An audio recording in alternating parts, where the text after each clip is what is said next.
All right, what's up everybody? This is Don with Third Creative, and this is the walkthrough tutorial video for the SLANT multi-sport Photoshop template bundle. And as always, I'm going to walk you through all of the layers, explain the features, the processes that you need to take to get the most out of this template, this design.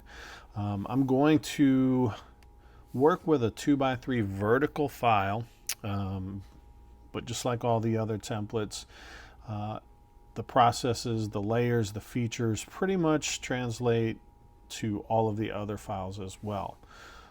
You've got verticals, you've got horizontals, you've got your 1x1 button. The things that I explain here are going to apply to all of these different files. There are a few of these files that have unique features or things that are unique to a specific file, which I can go over towards the end of this video.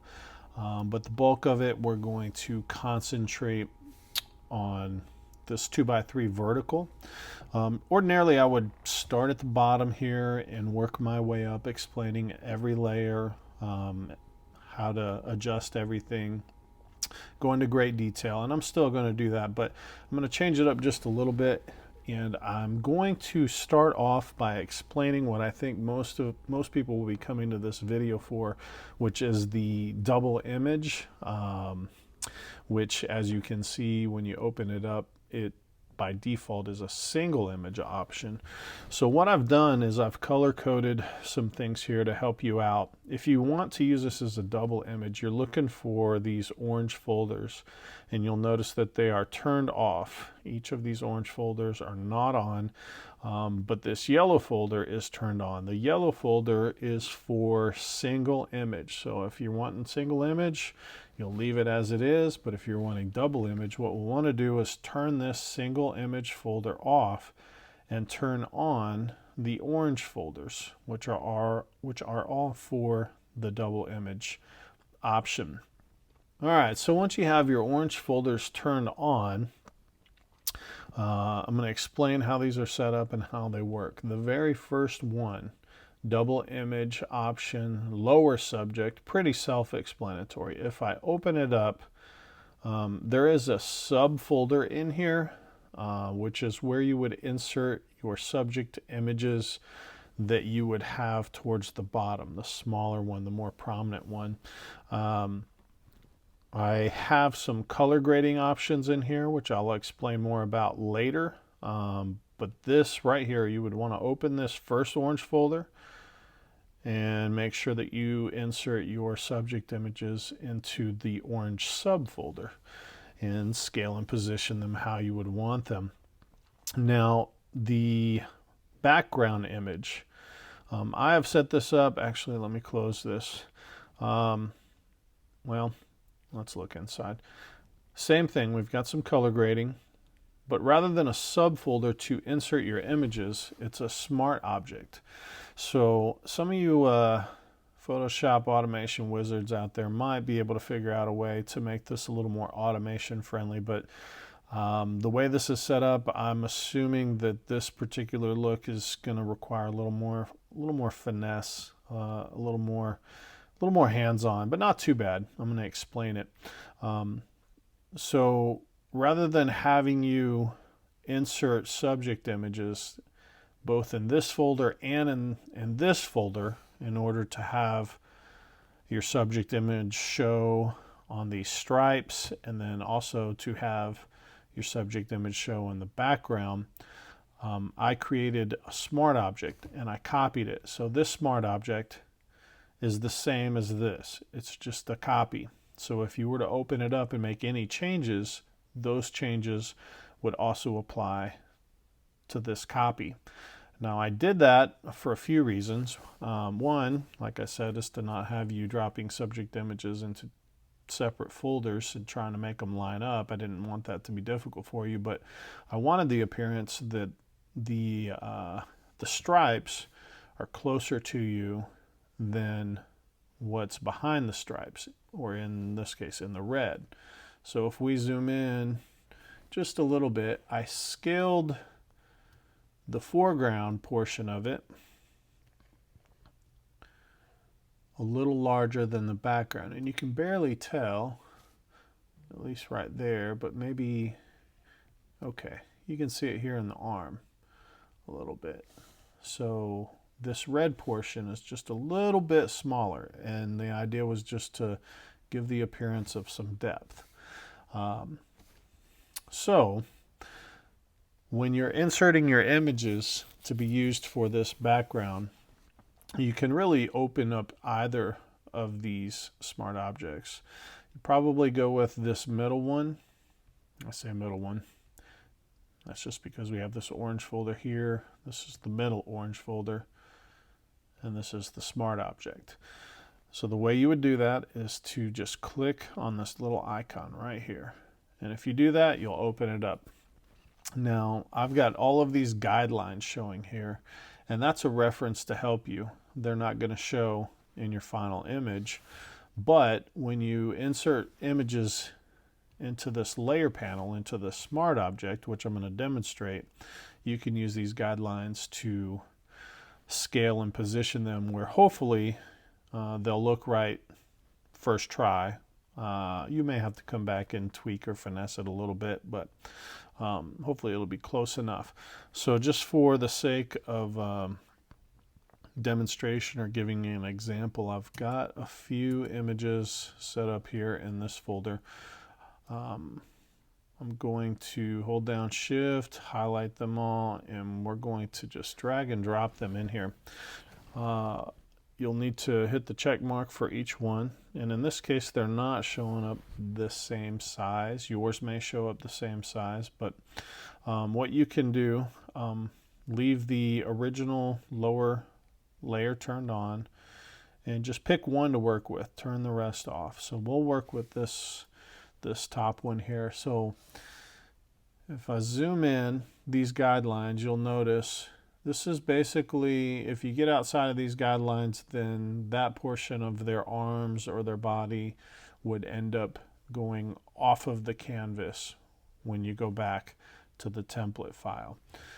So that's okay if that's what you want.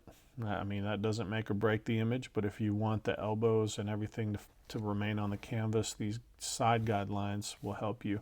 There is a middle one, and that just represents the center of the canvas when you close this. So you notice that it runs pretty close to the center of his nose, the center of his body. So with the image turned on that you want to work with selected using the move tool, click an anchor point, and I hold down Shift and just drag up, and we'll kind of scale it however big. Now you can move it to the side just so you can kind of get a idea compared to the original of the size, maybe somewhere in there. Now I've got these three horizontal lines. They basically represent pretty close to the top of the canvas is this first line. This line is more of a line for eyebrow level, and then this is more of a line for chin level, and you want to center it pretty close. Once you get it how you like it, you can commit it, and you'll want to make sure that that is the only layer that's turned on. So we're going to go to the bottom and turn this one off. So we just have the one that we want to create an image for turned on.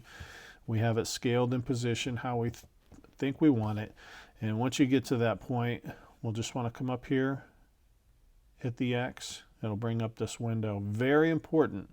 If you hit do not save or cancel, it's not going to carry over your changes into the template file. So always hit save. And when you do that, it'll take you back and it will apply the new image. So in this case, you can see we've got one elbow coming off. We've got one elbow with some wiggle room over here, but the face is pretty close where we want it. So you could, if you're happy with that, you can leave it. If you want to finesse it, you can just double click again, move it back up. Select that layer. I might just kind of rotate it just a pinch, and then maybe since his elbow was running off, maybe we'll have him just a little bit to the right. Let's try that. Let's see what that looks like. We hit the X, make sure we save, and that is the change. So you can go back and tweak it as many times as you want to, but that is how you update the background image and get the effects applied. And that is pretty much the basics as far as how you set up the double image. So now that we've covered that, what I'd like to do is go back and basically pick up where I would ordinarily at the very bottom and give you the walkthrough through all of the layers and how they work, including color customization, which is pretty easy on this one. So starting with the very bottom folder, this is background layers. If you turn it off, you can see what you lose or what's included in this. You don't really have any reason to go in here and do anything unless you want to experiment and try to get some different looks. But basically we have a background layer and some fog layers that are different shades. You can see if you turn these on and off where you'll get some changes or some differences. The important thing is that you'll want to change the color of these background layers, and it's very easy to do that with this color adjustment layer that's clipped to this folder. All you have to do is double click in this little box. It'll bring up this window. Now let's say we're working with some sort of blue. Now if you've got a code you can put in there, that's great. If you don't, no big deal. We'll just find the color that we want. One thing that you can do is hit Control or Command C to copy this code before you hit OK. What that will do is it'll allow you to come to the next, which actually, I should explain this. This particular layer here, this background layer, to change the color, let's turn this off just for the sake. To change the color of this background subject, it's another color overlay option. It's actually set to multiply, but it's clipped to this folder. So you'll want to, if you're doing the double image, you'll want to do the same thing. Now I'm going to hit Control or Command V to paste that color in here. If you like the way that looks, hit OK. If you want it a little brighter, well, maybe not purple, a little brighter, you can come up a little higher. If you want a little darker, you can do that. Let's see, let's stick with the same thing. So that is how you control the color for the double image or the background of the double image. Let's turn this back on. The next one that we have here is change color, lower background fog. So we can turn that off and you can see what that is. So we'll double click on that color adjustment layer, and again I'm gonna hit Control V and paste the code in there. We'll get the same code and we'll come up to this one. This one is for lower foreground fog. You can see what that is going to apply to if I turn it on and I turn it off. So we'll double click in there, and again I'm going to hit Control V. Now what I've done is paste the same color code in there for all of these, and that may work, but you may want to play with those. It might be better, especially for this one, to go a little bit lighter and brighter. This is going to apply to this area right here, so you can see it's pretty subtle, and you can kind of play around with it. You can go maybe a little bit darker on the background. If you want to finesse these at all, you can. So you can kind of come up higher, lower, which is brighter or darker. You can try less saturated, more saturated. But these are the four primary layers that will get you a different look as far as the color is concerned. All right, so let's go back we'll keep it red. All right, so this folder we did explain. This is where the background image is for the double image. There is a hue saturation. It's all the way down, and so it desaturates whatever image falls in here for the background. Pretty simple stuff. Next we have diagonal stripes. So we'll take a look at this. In this folder we've got a pattern option. Now this pattern option is set to overlay, and you can turn it off. Gives you kind of a different look. If you're feeling really adventurous and you want to experiment and create a little bit, you can try adding any kind of pattern. Maybe you have a concrete texture, a grunge texture, a leather texture, or just any kind of pattern or texture that you want. You can drop it in right here and make sure that you have it clipped just like these. Turn this off, and you can experiment with it. But this particular one you have built in.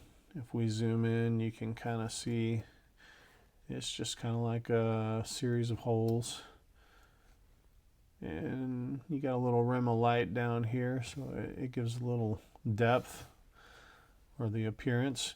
Now you can adjust the opacity to make it lighter or darker.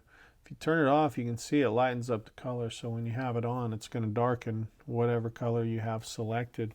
You can play around with the blend modes also if you want to.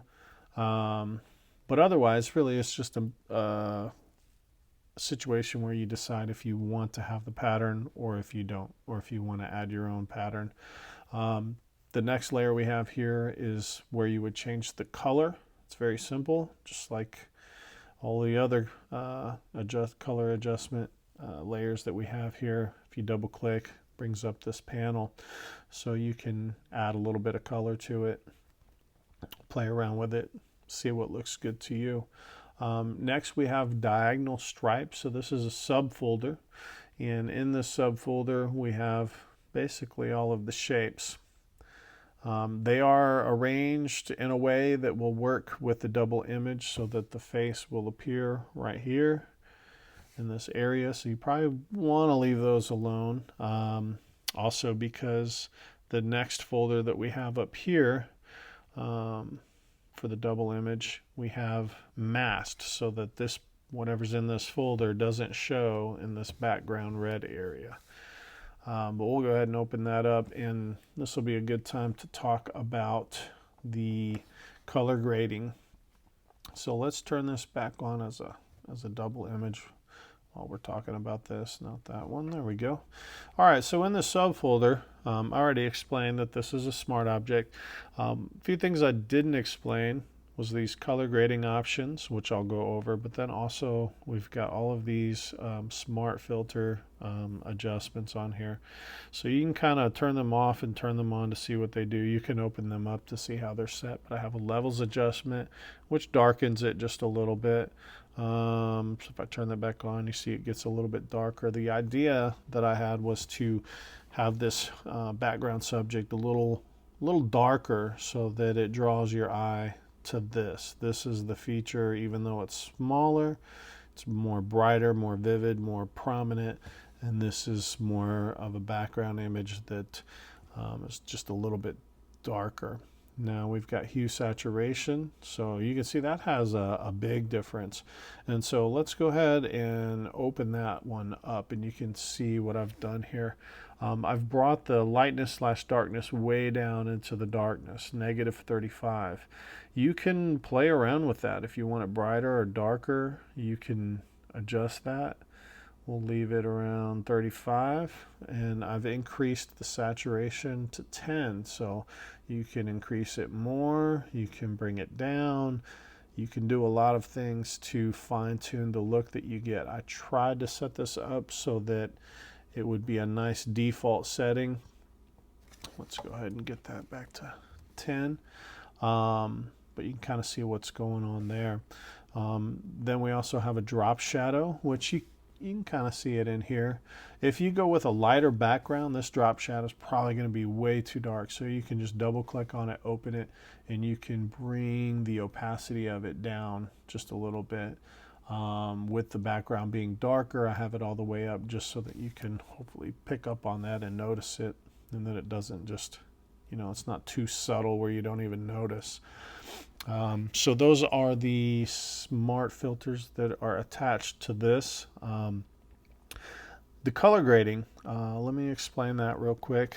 You may or may not want to use these. You can turn them all off, all the purple, and this is, you know, what you get, which you're getting some looks from these smart filters. But I have them labeled so you can kind of look at them and get an idea of what they're going to do.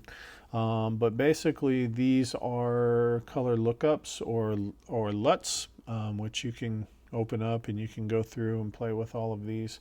But I have this one set, basically it's a warm contrast. So if you turn it on, you can see it makes the image just a little bit warmer and a little bit more contrasty. Now, another thing that you'll pay attention to is the opacity. I have this one set to 10%. It's very low. You can adjust the opacity to get more or less of the effect.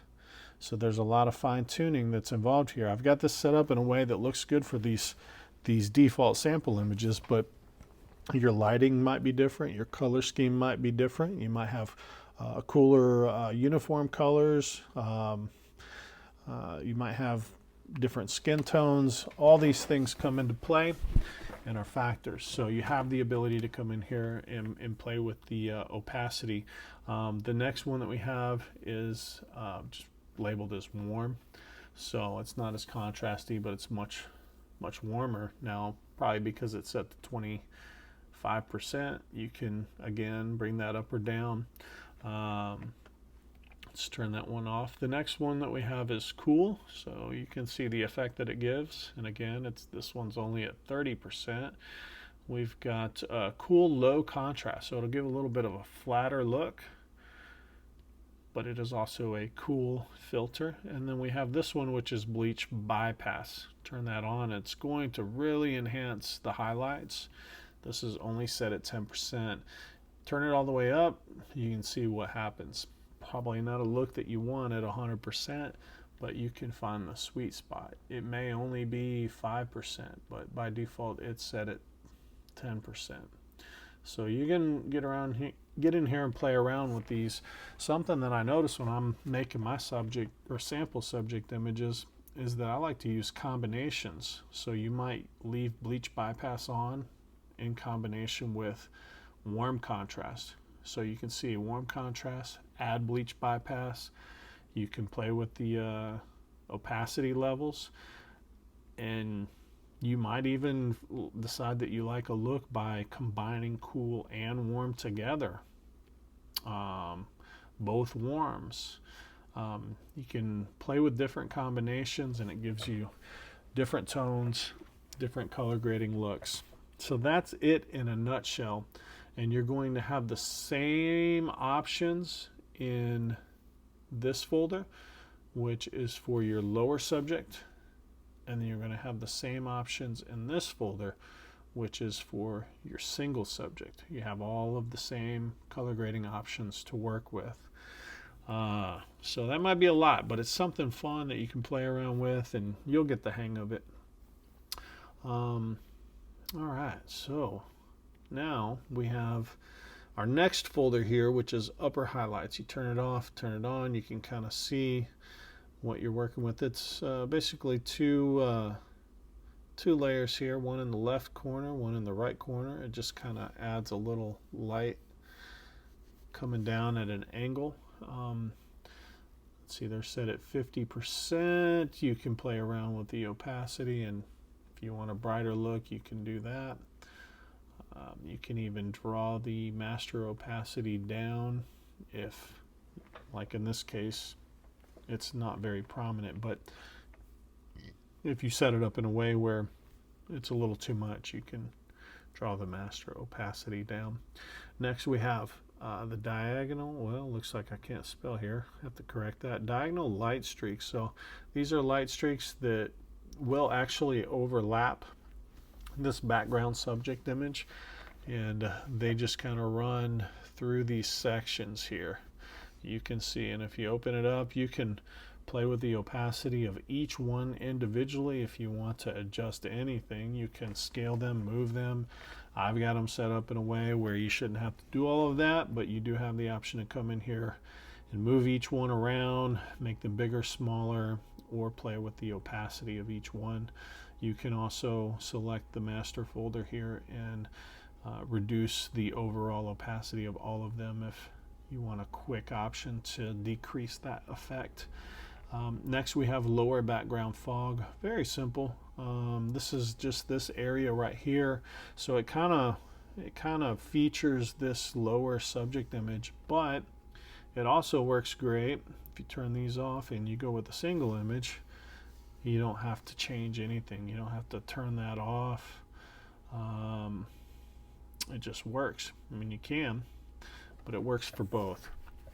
If you open it up, it's just, oh, I forgot to change the name of these layers, but that's okay. They're just fog layers, and you know, each one, well, I guess they're all 100%, but you can play around with them if you want to, but shouldn't be necessary. We already covered this as the way that you would change the color for those particular layers.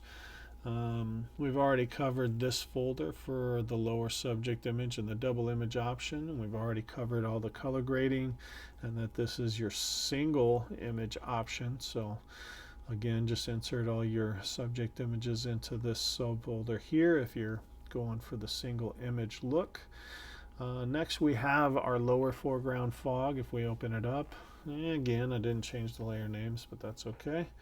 Let's turn it off. You can see it's just a little extra fog at the lower area, and this is the layer that you would use to change the colors there. Next we have our lower text layers. Very simple. I have this set up to darken lower text, and it's got a gradient mask, so it basically just darkens the lower primary text, or in this case I have it labeled as subject name.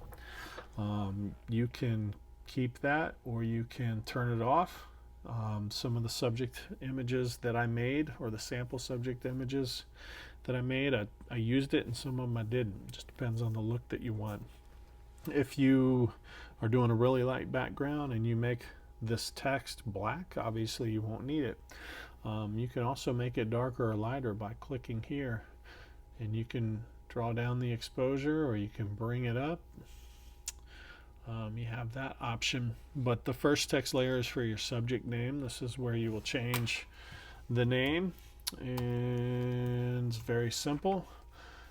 You can change the name, and the way that you would change the color is if you do double click in here, you have this color box up here.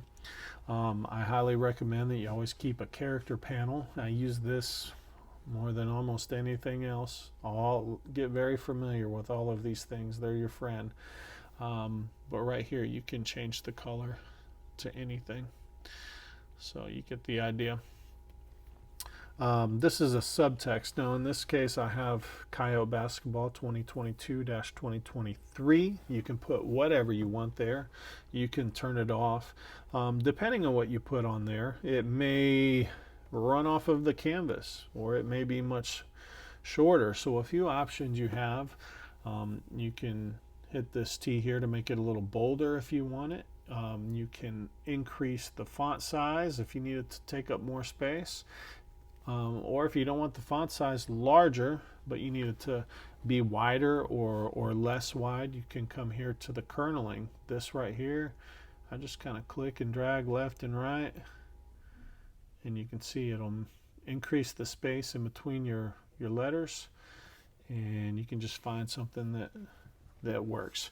So if you need it to be wider, increase the kerneling. If you need it to be narrower, once you update your text, you just decrease this number until you get it where you want. Now I went ahead and created, I like to do this, these next four another subtext. It can be whatever. I have it set up, assuming that their high school would be senior, junior, sophomore, freshman. But if you're using this for junior high or a rec league or a travel team, obviously that won't apply. So you can change it to something else, or you can turn it off.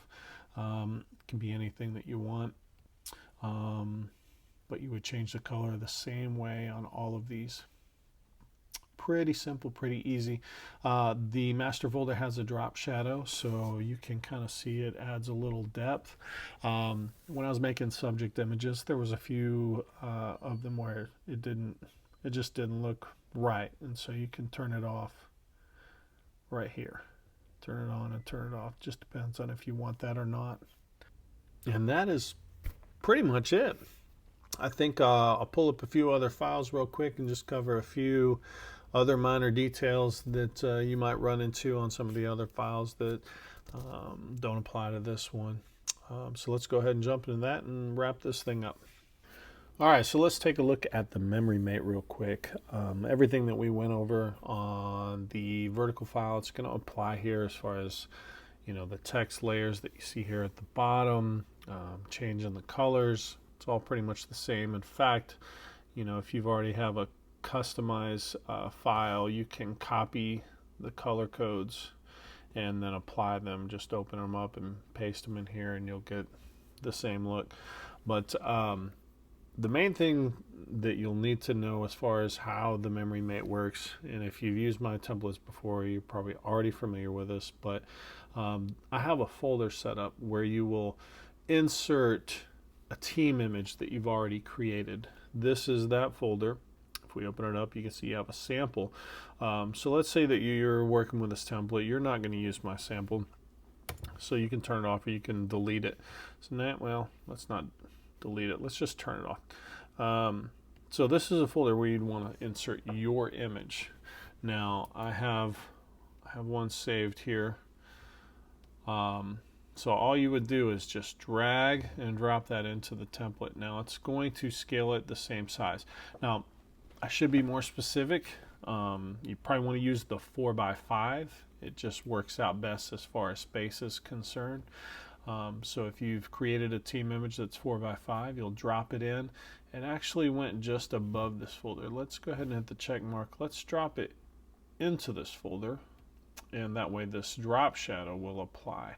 Now right now it's taking up the entire space of the canvas. So with this layer, it automatically made it a smart object, but with this layer selected and using the move tool, we're going to click on one of these corner anchor points, and depending on how you have your Photoshop set up, I have to hold down Shift to maintain the proportions. You may or may not have to do that, but you will just scale it down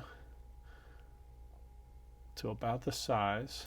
I'm going to let go of Shift and I'm going to click in here, and you can just move it around. You kind of get it where you want it. Now you can always use the original as a reference point or a reference, so you can kind of see if you got it close. I made this a little smaller. Bring it up, make it kind of the same height. Drag it over, hit commit. Of course, make sure you have the sample turned off. So now you've got that in there. You're good to go as far as the team image is concerned. Very easy. You can play with the drop shadow by clicking here. You can increase the opacity or decrease it, the distance, the size, if you want to play with that, but it should be set to where it looks pretty good by default. Another thing to keep in mind, we have a folder here, let's see, for subject images. So we'll drop our subject images into this subfolder. We have our sample subject image. You want to put them in here. Remember, we talked about these color grading options, so you can actually copy them from your previous individual images and apply them here so that they're consistent. But this is where you would insert a subject image and you would scale and position it how you want it. You get the idea. So let's talk about one other thing. Let's say you have Now obviously this may not look right, but I'm going to just flip this guy horizontally. Let's say he's facing that way. Maybe you don't want his back turned to the team. Maybe that doesn't look right. So if you want to do that, it's very simple. You can move him just over here to the left. Nice and easy. We'll close that. Let's come back to our team file. Highlight. Didn't mean to do that. Highlight it. I'm going to click an anchor point, and I'm going to hold down Shift, and Shift should help me keep it exactly the same height. And we'll just drag right to left, and you got it. Now the only other thing is that the text is over towards the left, and you probably want that more towards the right, so just click on this entire folder. And I like to click on one of these anchor points, hold down Shift, and just drag it so that it's kind of centered with this right here, this team image. And that's it. You can hit commit, and now you have a left-oriented memory mate rather than a right. And I think that's probably pretty much it. I guess the only other thing that I can think of is this layer mask right here. It's very hard to tell, but if I hold down Shift and click, there is a gradient mask. And so if you ever want to adjust a gradient mask, just make sure you have your layer mask selected. Come over here to this gradient tool, and if you don't see it, you can click and find it. But I have it right here on my main toolbar. When you have your gradient mask, make sure that you're working with a white to black or black to white. And so when you are doing that, you can kind of click where you want it to start to fade out. So if you want a real long, and I may get this backwards, I like to do that. Nope. So if you want a real long gradual transition out, you can do that. That's probably not the look you want, but if you ever want to adjust it, it just keeps overriding what you do before. You can do real short and hard, you can do long and more gradual, you can just finesse it. I've been using that word a lot, finesse, but you see what I mean. That's a question I get quite a bit, so I like to cover it. And that's it for the memory mate. Only other thing that we have is this button file. Really simple. This top folder here, it's turned off. Turn it on, it gives you a guideline. And so in your subject folders, everything else is all the same, but when you put your subject folder in here and you put your name and you scale and you arrange, just make sure that everything falls inside this center ring. This area is going to represent the part that wraps around the edge of your button. So you're going to start to lose these details. Some of it may show, some of it may not, and obviously these corners, you're going to lose all of that. But that's how this button template works with this guideline. When you get it like you want it, just make sure you turn this top folder off. Go ahead and save it as your final JPEG or whatever format you're going to use to print your buttons, and it should line up nicely, or should work out for you. And that is it. So hopefully I've covered everything. If there's anything I didn't, and I always say this at the end of my videos, but if there's anything I didn't cover or anything you're stuck on, if I went over it too quickly, reach out. You can email me, don@thirdcreative.com. You can message me on the Facebook page, the Third Creative Facebook page, and I will get back to you as quickly as I can. I'm always happy to help out when it's needed. But really, ultimately, I just hope this helps you get the most out of the template. And really, what we're trying to do here is make some money with it. So that's all I got. I appreciate each and every one of you. And until next time, see you.